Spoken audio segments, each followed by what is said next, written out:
Welcome to Wanderings and Wool Gathering, episode 106. Tonight we're playing some games and reviewing Ghost. On whatever platform you're watching or listening, if you like what you hear, give us a review or comment. We'd love it if you subscribed and feel free to share with your friends. We'd like to thank our sponsor, the Kokomo Lantern, a journalistic endeavor focused upon the simple principles of illuminating the good and eliminating the shadows in our local community. Join the Lantern Substack to get access to all Lantern material. Tonight, we play Who's That Band? Lester Bang style with JPP. We answer his challenge, and we review Impera, the new record from Ghost. Joining me tonight is none other than JPP. Easy listening sounds for the hard of hearing. It's JPP. Ready for another episode of Wanderings and Wool Gathering? Good. Here's Foggy. Did I do You that know you right? shouldn't do that to me. Why is that? I'm going to be, did I hit something? I'm new to this. What did I do? That was me. Perfect. Greetings. But we're not doing this alone tonight. Guess who's joining us, Paul? I have no idea. Oh, wait. I know who it is. It's Oscar the Grouch. Kind of. It is Shirtless Mundy. Step inside into his mind. It's boy band time. It's Metalhead Mundy. You can't get people's hopes up like that. That you can't promise something like that and then deliver this. Nice The little comments burn would you have got gone going on the wild neck. Monday. We'll save that for another time. All right. I got that locked in. Episode 106. Monday agrees. Shirtless Monday night. All right. We'll Sounds say, is there a sweeps week in podcasting? I don't know. good. I'm sure there is. If not, we're going to create one. There needs to be. Yes, there does. And shout out to the fan who didn't like how bright I was not. I never said I was a bright person, but I've enhanced the visuals for you. We listen to our listeners, so I hope this helps. I hope he chimes in. I hope so too. I'm going to put this on the screen just so everyone knows. Here we go. Am I correct? Yes, my future's so bright. I tell you. Yes. Uh-oh. Andy Jenkins, the man. What happened? Oh, God. Is that? Did you go back to default settings? No, I went to black light. We should do a whole show in blacklight. That'd be very cool. Oh, yeah, it would be just all you see is chattering teeth. Andy said, "Do beautiful." I wonder if he, if his fingers had a bad. Guessing keystroke. that's supposed to be so beautiful. So That's what I'm do- guessing. That's what we do here. That's all we do. We do beautiful. It's all we sow. We've been known for doing beautiful for a long time. Great. For 106 episodes of beautiful. All right, enough of my banter here. We need to get on with the show, don't we? We've got a listener to entertain. We do. We do. Who has corrected just his the one. mistake? Just the one. Yeah, we don't care about the rest of you. We only care about Andy Jenkins. So, all right. He's the Before one we who get signed started, there were a couple of sort of milestones this weekend. Monday, you want to start us off? Yeah, big 30th anniversary for White Zombie's La Sexorcisto Devil Music Volume 1. To turn 30 years old, it was released on March 17th, St. Paddy's Day, 1992. It was their third full-length album. They had a couple of EPs as well. And this was the lineup that kind of solidified their sound. A little bit before this, they brought in Rob Zombie and Sean Assault on bass. They brought in Ivan DePrume and Jay Younger, and it kind of turned their sound. They were kind of more of a punky noise band before that. Mm-hmm. This kind of gave them a little bit of a more metal feel, which their audience seemed to embrace. So this album came out and it hit huge in the metal community. And I mean, it's a kind of a perennial favorite for me, for sure. I remember the first time I heard it I remember the first few times that we saw White Zombie live. So Paul was a part of that for, we were best buddies, still are, but we were too. So we kind of grew up with this album together. So Paul wants to talk about some of that. Yeah, it was definitely a game changer at the time because we were digging into thrash and metal, and this kind of came out with a lot of theatrical flair at the same time. Rob Zombie's aesthetics, the horror vibe, the classic hot rods, and the samples. That was something that, while some bands did that, they really did it to the nth degree, and it was just really fascinating to hear this whole album have this cohesive journey with audible sounds and samples and things that kind of created a deeper vibe than just heavy music, right? Good grooves, had kind of that swank to it at the same time, and they just did their own thing and came out with a bang with that album. I know the first time I heard it, I don't know if this was first time Paul heard it, but Paul had come to my house. I think we were hanging out. He was just kind of spending the night, and our friend Brock came over, and we were literally just sitting there playing board games. And he put this cassette tape in, and it started playing, and we were like, "Oh, what is this?" Right. And so did you make that noise? Pretty much. You do the dog with the tilting the head, like what? Accurate. And so. That was it for. I think we were hooked pretty instantly. So much so that we saw them live several times. So yeah, I wore out 2 cassettes and had to get the CD as well. So, well, I don't.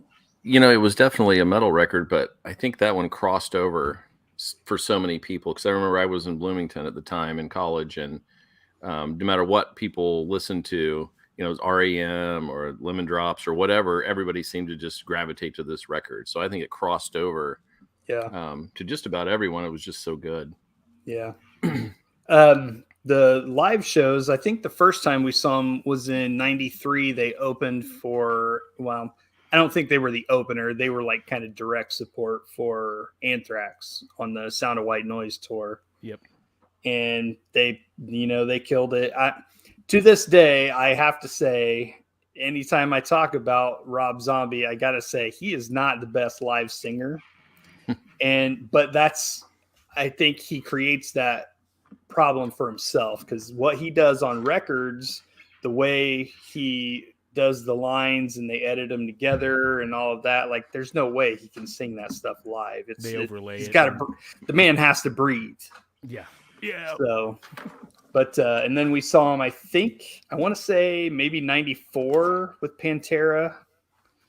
And then we saw them as headliners on their own tour when Astro Creep 2000 came out. And that was a crazy lineup. It was Caius, Babes in Toyland, Reverend Horton Heat, and White Zombie. Yeah.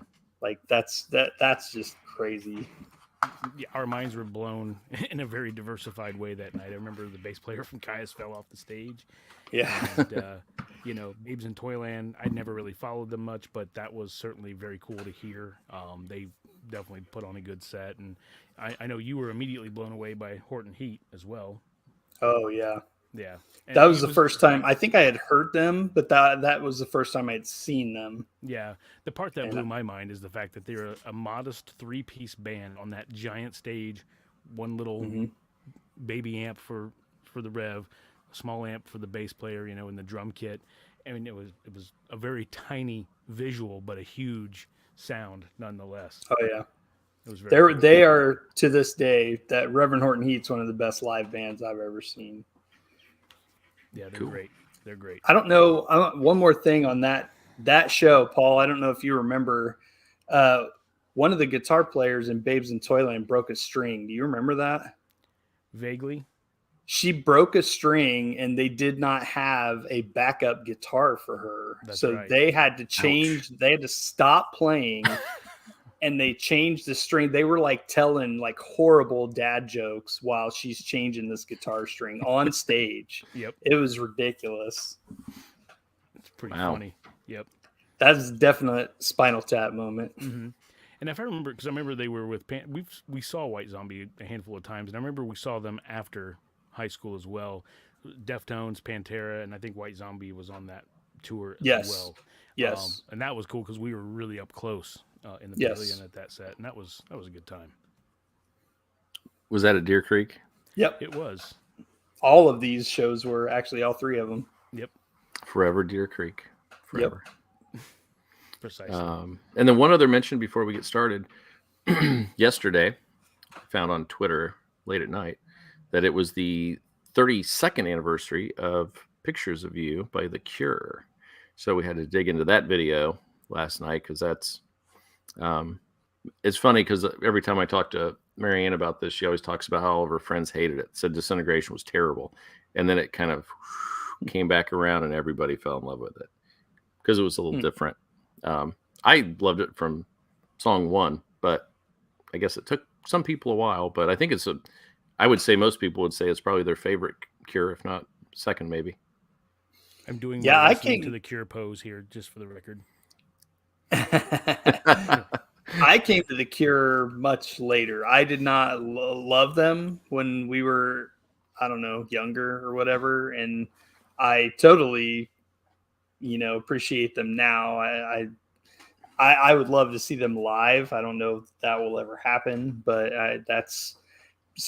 when I go back and listen to their stuff, I kind of have in my mind that this is a fully formed band that's gone through probably several different, whatever styles. And there's, I know one of the albums has like horns on it, and like it's just kind of all there. And I don't know. I dig it all. I like The Cure. Well, if he ever gets this latest record written and ready to go, then we'll all get a chance to see them live again.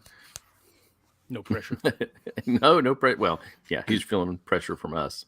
I love seeing him now too. Robert Smith just looks like an old grandma. But he can still sing. He sounds great live. He sounds fantastic. Mm-hmm. But he just looks like he's kind of filled out a little. He's a little pudgy. He's got the crazy hair and the lipstick, and he looks like an old grandma. He's got a little jowly. The makeup was intentional originally. Now it just looks like he's really old and can't control his muscles as he put on lipstick or whatever. Yeah. Oh, But you gotta love him. Yes, for sure. All right. Well, we've yammered on enough, Paul. It's time. What does the Phoenix Supernova have for us tonight? It's in the fireplace right now. But me, JPP, has a Lester Banks challenge. And let me just say, how's my levels here, by the way? I feel a little I feel like you're a little low. quiet. A little quiet? Well, that's a nice change of pace. It's rare. There we go. Anyway, I have a face for radio, by the way. This review probably wouldn't be so much of a butcher. Given that I gave you guys such a tough challenge, I thought I'd go easy on you otherwise. And I wanted to just kind of see if you could pick this out. Bear with me as I read this because they named the band so much. I'm going to have to pause and insert this band and other pronouns to make sure that we don't give it away so easily. We got it. Okay. Intended as a rallying cry against shifting trends, this band's most abrasive album comes off more like a cry for help that reveals the turmoil eating the band from within. It's also thrilling. Let's see here. Perhaps it's understandable that the singer and company felt like the world was closing in on them by the time they set out to make this album release in late '95. The band were one of the lone remaining thrash-era metal acts that could still reasonably expect to shift 500,000 units. More crucially, they were one of the only ones doing so without diluting their sound. In fact, band were growing more successful by getting heavier with each record. Whether or not we accept the popular narrative of the so-called alternative revolution that had rendered metal uncool again, most of this band's peers had hit steep career drop-offs and were struggling to remain visible. I have two guesses. Mm-hmm. I'm not sure. One, I don't know if it's correct because I don't really consider them a thrash band, but I feel like they were one of the biggest metal bands of the 90s for sure, by far, would be Pantera. Ding, ding, ding. Mm-hmm. All right, cool. Yep. I was kind of Either them or Slayer. I wasn't sure. Yeah, it was in regards to the Great Southern Trendkill. Yes. Yep. So They did too. They I seemed like they went harder every album, every time. Yep. So it was a cry for help. They said. Oh, Yeah. Lord. I'm sure, the successes and the pressures of being together all the time probably ate at them. I mean, I can only imagine. I mean, they're intense personalities, and living an intense lifestyle, it can only last for so long, right? It was, we saw how things unfolded, sadly. Well, how many bands go through that, though? If you think about it, all these distinct personalities, and the good ones all come from some kind of tragedy or some story in the background that made them what they were. So Right. that's not shocking at all. A lot of the Pantera stuff, from everything we've seen and heard, I feel like a lot of their problems came from, Phil had all that back trouble and kind of got hooked on pain meds and was in and out of that, and made him, made his performance sketchy and his reliability and attendance sketchy, and everybody was kind of getting sick of him. Yeah. So on and so forth, sadly. It's funny too, because when I was hearing about that implosion, I was thinking there was a podcast I listened to. It's actually Lars Ulrich's podcast. It's Electric. He had Dave Grohl on, and he was talking about how when Dave was done, they're wrapping up on tour. He's like, "F you guys, I hate you. I don't want to ever see you again." And he's like, and after a few months of, spending time with my family and starting to get creative again, I'm like, "I miss you guys. Come on, let's get busy." That sort of thing. So you have to keep that kind of dynamic in check, I suppose. Yeah. Gosh, and when bands are coming up, their traveling is so usually like on a bus, and they're cramped, and they gotta, you know what I mean? So it's got to be like super hard. And a lot of those bands worked so hard, and they played night after night after night. I imagine they'd be sick of each other by the time that tour was over. Yeah, I feel like bus is if they're lucky. It's more like a Sprinter van or something like that.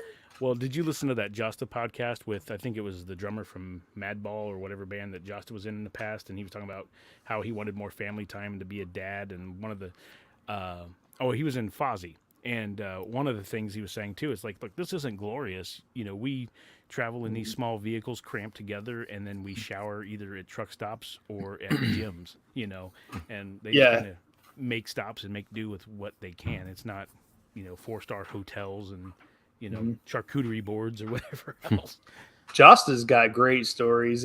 One of my favorites that he would talk about Danzig a lot. When they toured with Danzig, he said they were wonderful to Hatebreed, because they were basically in a van sleeping on top of their gear and all that. And he said when they could, like Danzig would, if not get them a hotel room, at least let them into a hotel room to, hang out and bathe and all of that. And he said, a lot of people kind of took care of them a lot on the road. That's good.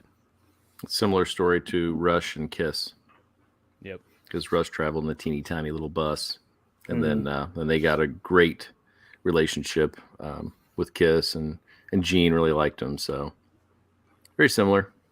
Cool. All right. Well, I guess that means I have Lester next week. You do. Cannot wait. My goal is to stump Mundy. I've made myself a target. It's a gift, I guess. Tell me bands you don't like that you've never heard. Well, if I've never heard them, All right. Anyway. All right, JPP. You did issue a challenge, so yeah, and go you for guys it.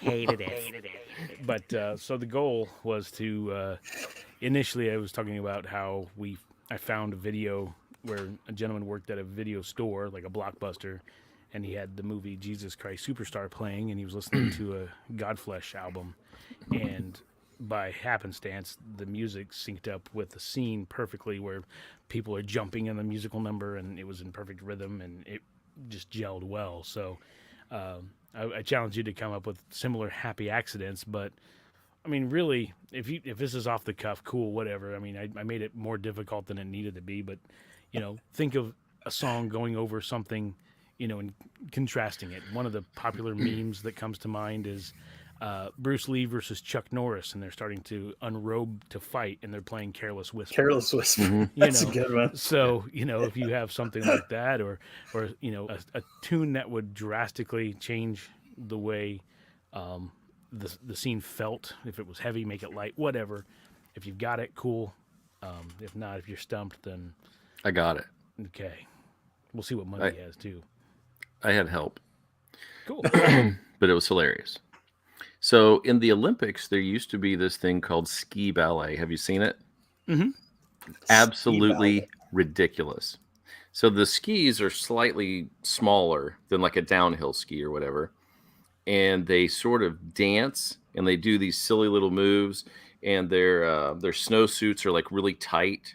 It looks like what an 80s yoga class would look like if it were on snow, kind of thing. And they have the two sticks, the poles that they use for skiing, but they use those to like do flips and handstands and those kind of things. And they do little funky things with their feet and the skis. And so somebody put it to the song Pimp of the Year. And so if you started at just the right time, there are some moments where the guy's like on the back tips of his skis bending over, and it'll hit really hard with the song. And the visual of the guy doing these graceful moves to Pimp of the Year, it is pretty priceless if you can look that up and look up ski ballet. Not to hate on the sport, but it's pretty ridiculous, honestly. But that song with it is pretty good stuff. But we had to do it separately. I don't know where he heard about it, so we had to time, like he had the video and I had the song, and then we had to time it up so it worked properly. But it did work, and it was brilliant. That is awesome. Nice. So there you have it. Nice. Mundy. I really I honestly came up with nothing for this. We were talking before the show, and the closest I could come was when there was some guys hanging out at my house, and we were just had the TV on, but we had the sound down, and we were basically doing a Mystery Science Theater kind of thing. We were narrating what we saw on the screen, and it was just three teenage boys being stupid, and something happened. There was just this one serendipitous moment where it was, I cannot remember her name, but there was an exercise guru in the 90s. I want to say, is it like Susan maybe Powder? Susan Powder. Yes, that's it. Yep. Crazy. So, yes. So memory unlocked. it was late at night, so there was infomercials. This is back when they would play infomercials late at night. So that was on, and she was, all craziness on the screen, and something happened where I think she bent over and looked between her legs back towards the camera. And right when she did that, I think it was you, Paul, said something, and it was just perfection. And we lost our minds. We were rolling. And yes, I think we might have come close to getting in trouble for that one because my parents were sleeping, but whatever. Loud teenagers, no way. Yeah, that was the closest thing I could think of. I couldn't come up with anything musical or whatever. Nice. But that was accidental, whatever, lining up video and audio. So awesome. Well, mine's going to be pretty lame, really, because it happened not too long ago, and it was funny to me, but we had just finished making dinner, and I think Endgame was on cable TV, and I had the sound off. It was on in the background. I was taking care of something else. But anyway, as I looked up and I was watching it, my wife and daughter were listening to Queen's Don't Stop Me Now on the speaker in the kitchen. So I'm hearing that as the big intense fight scene at the end of the movie is happening, and everybody's kicking each other's ass. And I thought, gosh, this really changes the feel of this quite a bit. I don't see, Cap wielding his momentous moment with such a heavy, powerful force when, you're hearing, don't stop me, well, that kind of stuff. So I got a nice little chuckle out of that moment. Yeah, I wish we had visuals for people, but we don't want to break copyright laws. Yeah, indeed. This, I tried to upload a video the other day. It was a tune I did. It's actually, spoiler alert, going to be our outro music. but I actually synced it to the bowling scene from The Big Lebowski, and I tried to share it, and the internet put the kibosh on it right away. I was like, dang it. That stinks. Can't have any fun does. anymore. No. It seems like, I don't know, I feel like you can't do, especially in live video, it's real hard to use audio and video and stuff like that. Like if we tried to play a trailer, it'd probably kick us off of YouTube and all that stuff. But I don't know. I think you have to, I mean, all these people that do reaction videos, like that's the way, there has to be a way to do it. And like, and, you know, you have to comment on it and do, I don't know. Hey, we'll just react to everything we put up there. Yeah. And then we're good. Yeah. So I don't Paul know. will react. Yeah. We'll figure it out one of these days. Yeah, and then we'll really have a show. That's right. Okay. Well, I mean, it was interesting. It did get me to see that fun, cool video and some ski ballet. So it was definitely worth it, JPP. Thank you. Sweet. Yeah. So I have the challenge next week, and I'm pretty excited, actually. I had two in mind, and I still may hold the next one back. But we've talked quite a bit about comics lately, and we're thinking about adding a small single-issue comic segment on the show. So this will be a marriage of music and comics. Are you ready? Ready. I'll put Sure. this up on the screen here a sec. So what I would like you both to do, and I will do as well, is pick a 5-member Justice League team. Okay, so your best Justice League, or your favorite, doesn't have to make it, you know, like, hey, this guy's got power and this one's got magic, and you don't have to do all that. Just 5 characters you like. And then what you're going to do is you are going to give each one of them a theme song. As if they wow. bust into the movie at different times, and you will add a theme song for them. There you have it. Nice. Do they have to be All right. DC, or can they be any universe? Can they be what? Can they be of any universe, or does it have to be DC exclusive? It has to be DC on this one Okay. because it's the Justice League. So now it could be from any one of the Earths.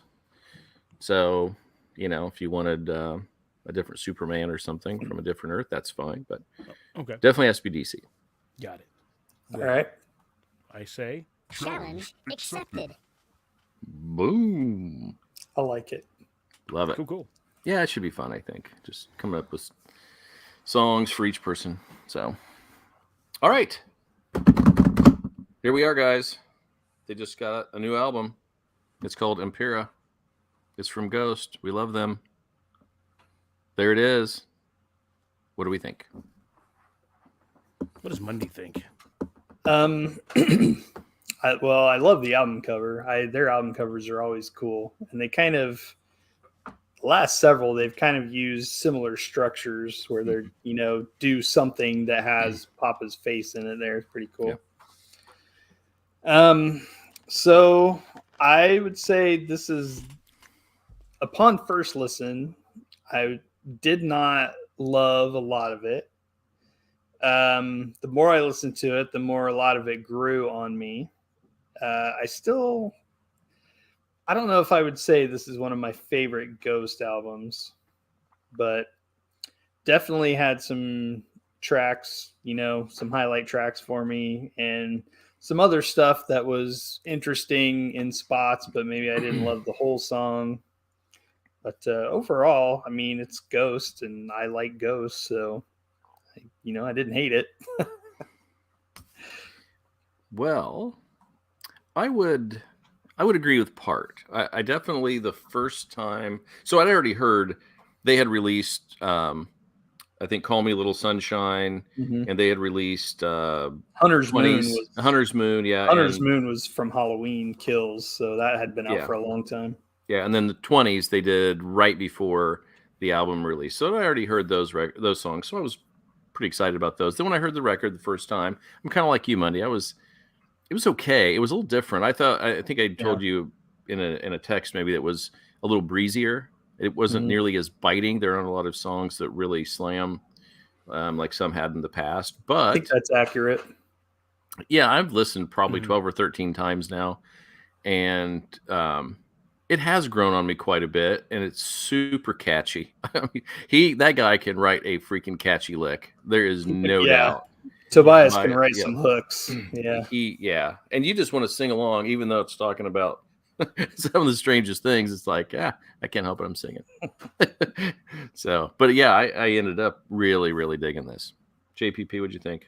Yeah, I thought it started off a little weak, but as it kind of went through, especially from the single on, I felt better about it. Excuse me. And then I remember our previous dialogues too. We always kind of come back to the fact that Ghost is very reliant on the theatrics too, right? Live and things like that. So it kind of makes me wonder, again, tour-wise, what's going to happen visually. And I was actually kind of taken aback to Savage's Streets, a rock opera. You remember that album, Mundy? Oh yeah. And while it doesn't sound anything like it, it does have some of that, kind of glam element going on with the way the bass was complementing the guitar parts and stuff too. Reminded me of some of that era. And there's probably some underlying story that's being told, and like maybe there's part of a character arc that I'm just not seeing yet that drove them to choose some of that direction, like you said, less bitey and such. But the riffs that do go hard, they go hard, and I definitely have a couple of faves on this album as well. I will say I remember listening to Rats for the first time. That was instantly memorable. Whereas like the opener and a couple other tracks on here, I had to go back and listen to them a few times, but I still don't really have anything that catches me for a lot of repeat listens. But again, the songs I do enjoy, I thoroughly enjoy and will go back to. So we talk a lot about album openers. And so for me, this one felt like, it was just a small instrumental. And that's fine, kind of a lead into the first song. But Yeah. I think personally, a song like Watcher in the Sky would have been a better lead song to get us into it. But Imperium is what we got. Did you guys like that instrumental? I mean, it is what it is. It's kind of like a typical Ghost intro. Like, I mean, there's nothing wrong with it, but it's kind of what they do. I don't think there's anything special about it either. Mm-hmm. I will say that I really dug the hell out of the acoustic and 12-string tones on the album. I thought the guitar was crisp and beautiful. It just kind of took me by surprise, I guess. I think that, that could have been a nice interlude somewhere midway through the album instead of the very beginning. I think I agree with you on that. And the Nameless Ghouls are sharp. I mean, they're very good with their instruments. Live, they were fantastic. Yeah. And I know their names have come out now, but I don't know any off the top of my head. But I think as a band, they're really strong with the instruments. Yeah, absolutely. I will say we touched on the theatrics, and you just mentioned the Nameless Ghouls. I do not like the new gas mask looking thingies. I don't like that. I love the last ones. Yes. They were so cool. Yes. So, speaking of theatrics, Kaiserion, the next song, live, there is a version out there, and I think it's so cool because, as we know, Tobias takes on a new persona each record. And so, in the video that I saw, they each step up, and then they're dragged off stage. So, Papa Emeritus comes up, and he's out. Number 2 comes up, and then you've got, so each one of them gets yanked off stage, and then finally the one that's left is, I believe, is what, Papa Emeritus 4 now? Is that who I think the new persona? And so he's left on stage and starts to sing Kaiserion, which I think is a very clever way to do that because that's part of the whole shtick of Ghost. And this is a uber catchy song. And the first part of it, I thought, God, that just hit me kind of strange. I didn't think it sounded super like Ghost at the very beginning. And then it had a big scream that reminded me of SpongeBob. When he's rocking out in one of those cartoons, and then the song sinks in, and then it finally gets super catchy for the chorus, and then after a couple listens, I really like it now. Papa Emeritus. I'm trying to do Yeah. sorry, but I just threw weird visuals in my head. I'm sorry. This is one that I definitely did not love at first, and it grew on me the more I listened to it. I thought there was there's a section in there somewhere that gets a little proggy, and it kind of reminded me of Rush a little bit. It really did. So I don't know Chorus if or anybody else verse? caught that or not. No, it was an instrumental section. Okay. I'm gonna go back and listen now. That's interesting. Yeah. Did you like it, Paul? I didn't mind it. It was very major, Yeah. It I know was what you're saying. There. major key, and and metal usually comes out dark and minor and all that kind of stuff. Oh, and it built. It got higher. Like in the chorus, it just kept building every time. Yeah. Which, yeah. Exactly. And, the guitars sound fantastic and stuff, but I think for me, riff wise, I thought, wow, this is kind of going back to basics in some elements, but, it serves the song well. It was just, kind of a Prozac moment, I guess. It's like, oh, let's change my mood a little bit. Ghost, and we have a new outlook. I don't know. I'm not trying to dog them. I just, again, was a little surprised. That's the key thing. Yeah. So that led into Spillways. For me, this one was okay, but I never did. I mean, every time I listened to it, I don't grab onto it, and I just feel like I'm waiting for Call Me Little Sunshine. So I felt like I was waiting for Little Runaway. Oh yes, dude. Yes, yes. The syncopated keyboard. Yeah, yep. And I love the keys, but that's pretty much all I had to say about it. Is I love the keys, but otherwise it's kind of skippable. The song's cool though. I mean, they're definitely doing a lot of cool little runs and stuff like that, and it's got movement and dynamics. Again, almost sounds like a number from a musical. So again, the theatrics come into mind and makes me wonder what's going to happen this time around on tour. It's Ghost, the High School Musical. Precisely. Oh Lordy, I could see it though at some point. Yeah. Careful. That brings us to Call Me Little Sunshine, and what a cool groove to start this song. So I love it. It's my second favorite groove to start a song on the record. So if this is Ghost, the High School Musical, this is the song that scares the parents. I love it. Mm-hmm. That's how they should sell it. You know what it kind of reminded me of at the beginning, though? I mean, minus the vocals, of course, but 18 in Life. It just kind of had that acoustic intro. I was looking for, the fence on Skid Row and, all the scenery in black and white and all that kind of stuff. But I know it's a completely different song, but it just kind of gave me that vibe in a good way. I love this. It's so good. You got the drama, you got the darkness, you got the dynamics. I'm all in on this song. I absolutely love it. And if you have not seen it, there is a fantastic live performance of this song on Jimmy Kimmel. Really? Yes, so good. They weren't on set for it. They were he threw to them. They were in some mausoleum somewhere. I don't know, but it was cool, and it was a really great live performance. So it's got all the setup and everything technically, so it actually sounds good. Yes, wonderful. Awesome. What I love about their songs is, you talk about like a rabid fan base. All these songs too talk about being their friend and bringing them in, and you got a place with us. I could just see how inviting being part of the Ghost community would be for people. I mean, because the vibe just oozes on almost every song. Love it. So that comes up to Hunter's Moon. For me, this was like the triumvirate of awesome songs in a row, because Hunter's Moon was fantastic, and then Watcher in the Sky. Another great song. Did you guys like this one? I did. Yeah, we've been hearing this one for a while. Like I said, it came out on the Halloween Kills soundtrack. There's a cool video that has, kind of interweaves performance and stuff from the movie, I think, if I remember correctly.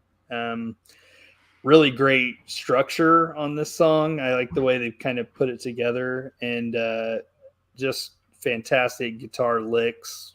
They kind of weave those in and out. Yeah. Great song. Yeah. It's it was, to your point, it's like you got the single, you got this one, you get the next one, and it was just like, okay, now we're getting into gear. It was like the car was a little slow to warm up, and now we're going uphill. We're going the right direction. Yeah, and this song had a lot of atmosphere. I don't know if it was just the title, but for me, there was a lot of atmosphere here that just kind of put you in the mood for the song, and just great choices. Tobias really does make great choices on his songs. Musically, because I think he writes all of it, doesn't he? If I'm not mistaken. I was say, last I knew, he was pretty much the architect of all of it. Yeah, because I know some had sued him and gotten sent from the band because he is Ghost essentially, and Yeah. they're sort of hired hands.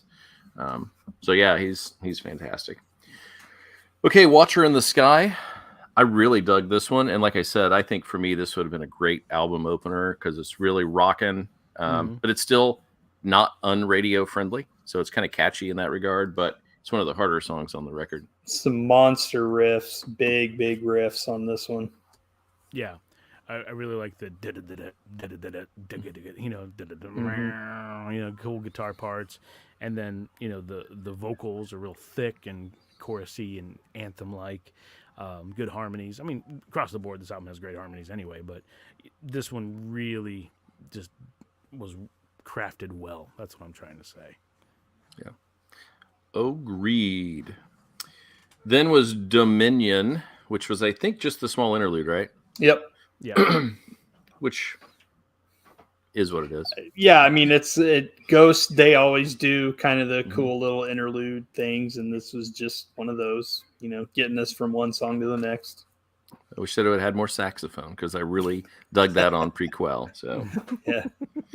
All right, then it brings us to what I consider the best opening to any song on the record. Holy cow, the horns on this were amazing, and it was deep, so good. 20s, top 2 song for me, probably on this record. Absolutely fantastic. Yeah, when low brass was a nice touch for sure. Given Ghost's aesthetic, giving it the cathedral vibe and that kind of stuff. This plays well, but then when you get the guitar riff that does that passage, holy hell! I put this one on repeat a few times. This one is probably my top jam on this album. Yeah, I don't know. Once I got beyond the intro, the first time I heard it, I wasn't sure what was going on. It took a couple times, and like, oh man, this is really put together well.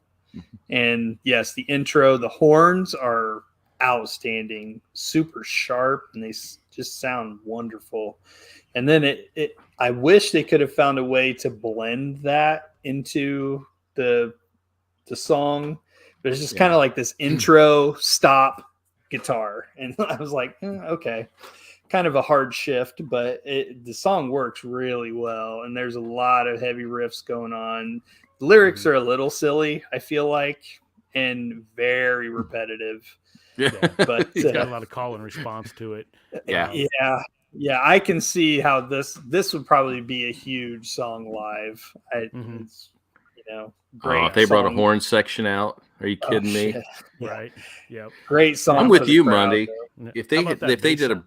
if the breakdown in the middle with the horns, Yeah. that would have been so dope. Yeah. Yeah. I'm sorry, I didn't mean to overlap. No, go you for there. it. But how about that bass tone in that too? I mean, like it really brings the bottom in on that riff, and then when it goes without guitar on top of it, it's just like nice and full and meaty. I was in love, to say the least. Yeah. Yeah, throw the lyrics aside. This was Yeah. a banger. Yeah. And then This this is a so nice body but no face. Right? Is that what you're saying? Wait a minute.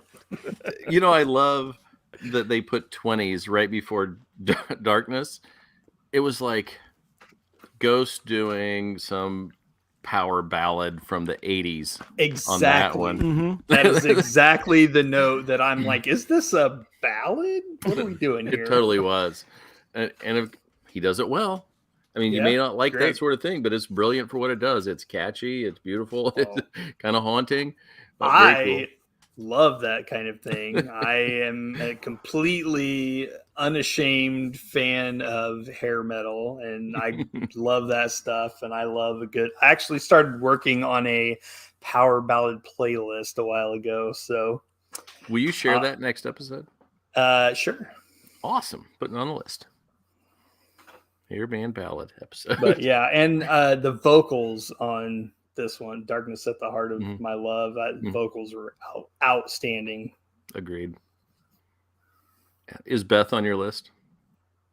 I don't know if I have that on there yet. I don't love the original version of Beth with Peter Criss. Yeah. I like there's a later version with Eric Carr singing that I actually like a little bit better.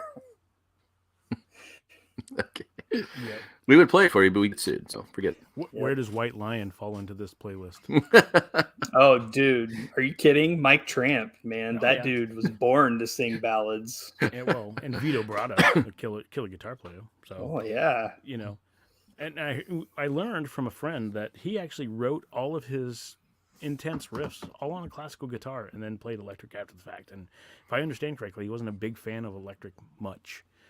He preferred weird. playing on acoustic instruments and stuff, but it translated so well. Yeah.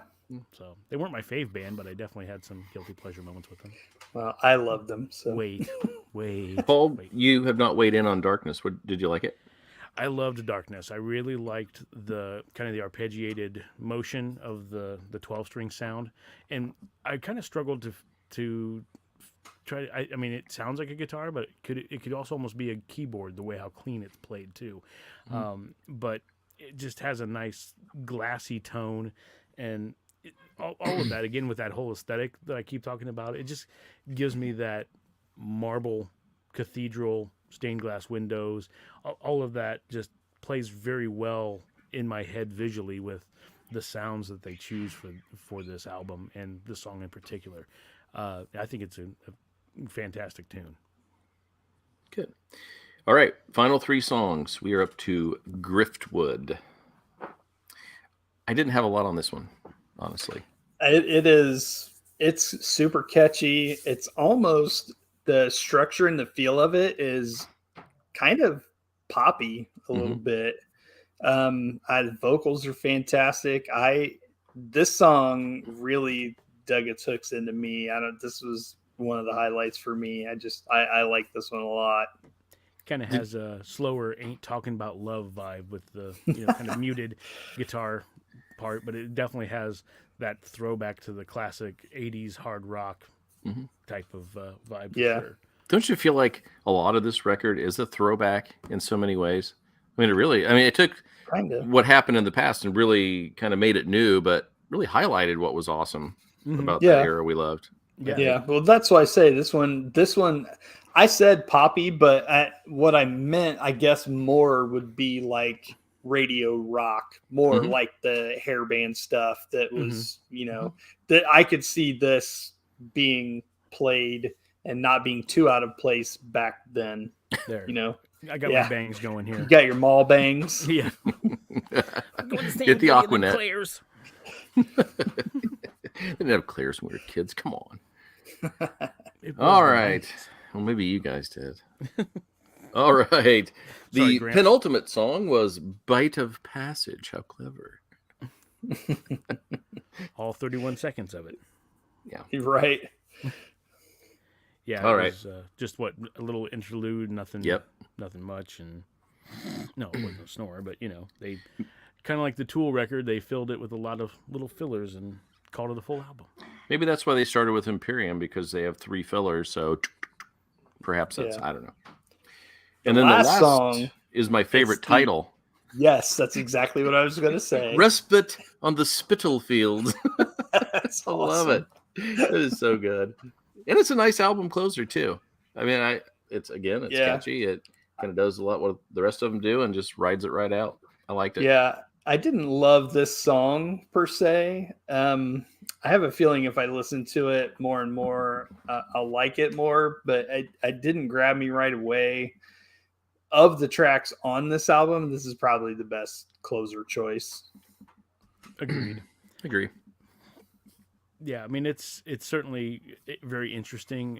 Vocally, it's very full. It just kind of really brings things home in some aspects. But again with that whole throwback thing, it's just like it makes me want to go back and start revisiting a lot of these old albums. And it's like, are you channeling Kicks here? Are you channeling where's Cinderella in the fold?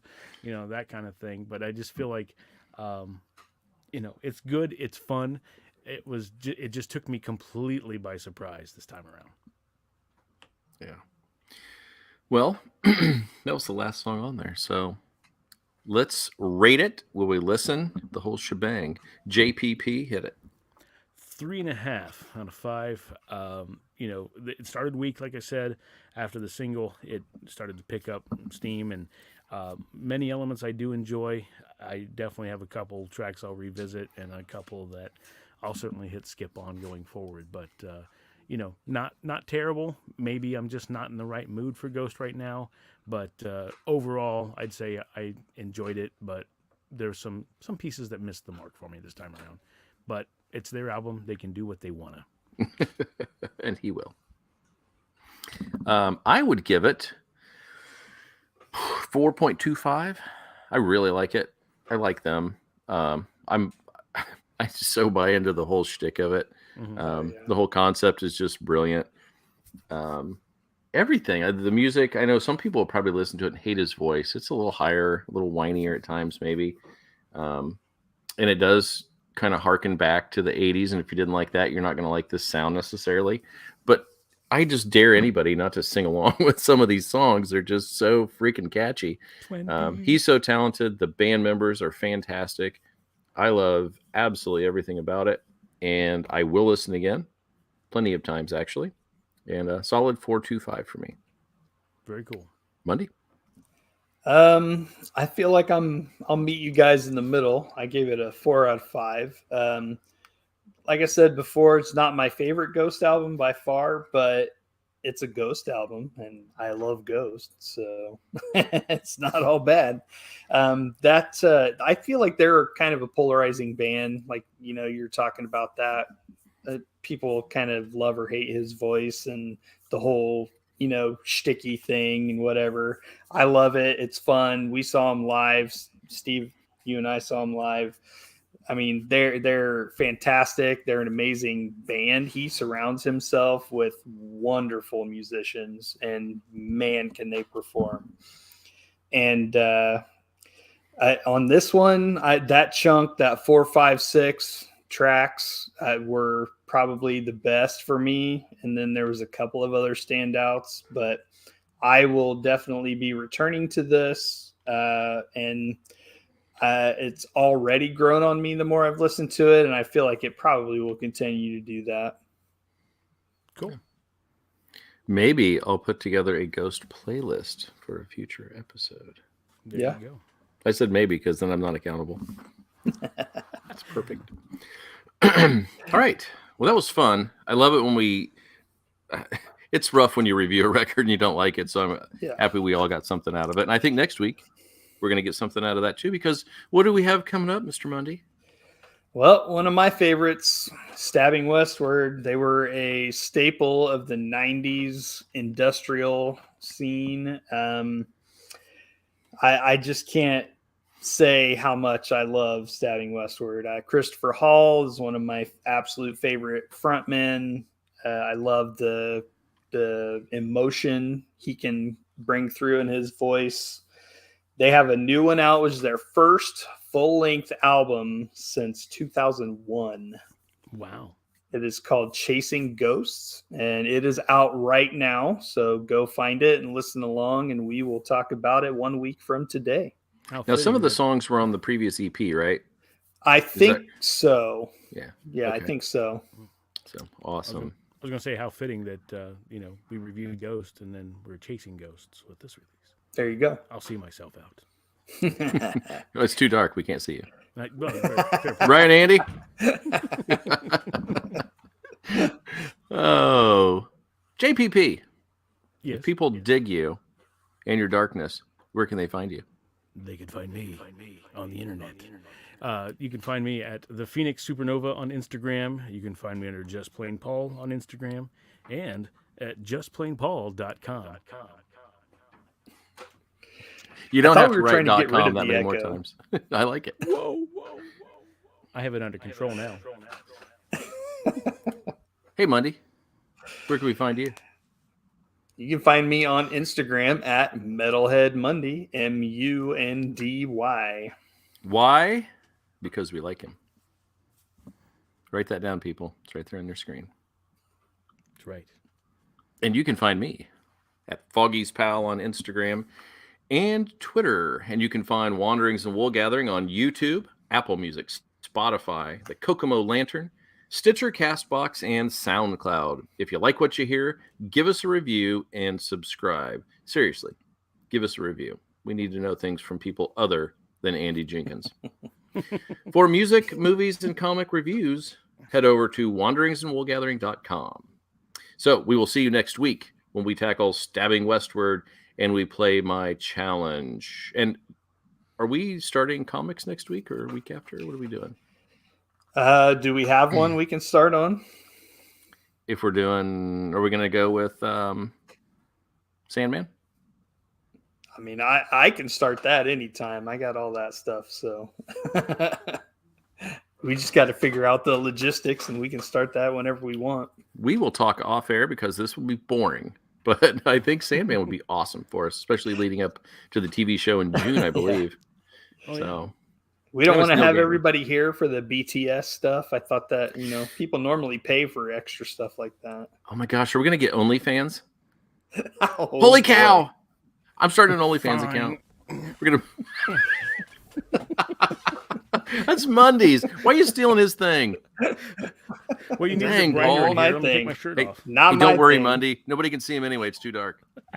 That's what I'm saying. I take this off. It'll be glowing in here. Turn the black light back on. Paul has moonburn. Moon bun. Wait, what? Huh? Hey, Paul. Yeah. Play us out. All right.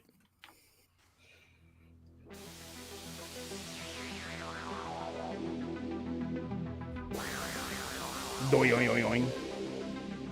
Yeah, I don't have a logo to throw over the screen yet. Oh, dang. I forgot. Here, we'll do this. People would rather see Ghost. Goodbye, everybody. Thanks for listening. Osmosis. Subscribe, like, comment, all that stuff. Tell Andy what you think about him. Andy's cool. We love Andy. He gets me good deals on shipping when I need it. He's good people.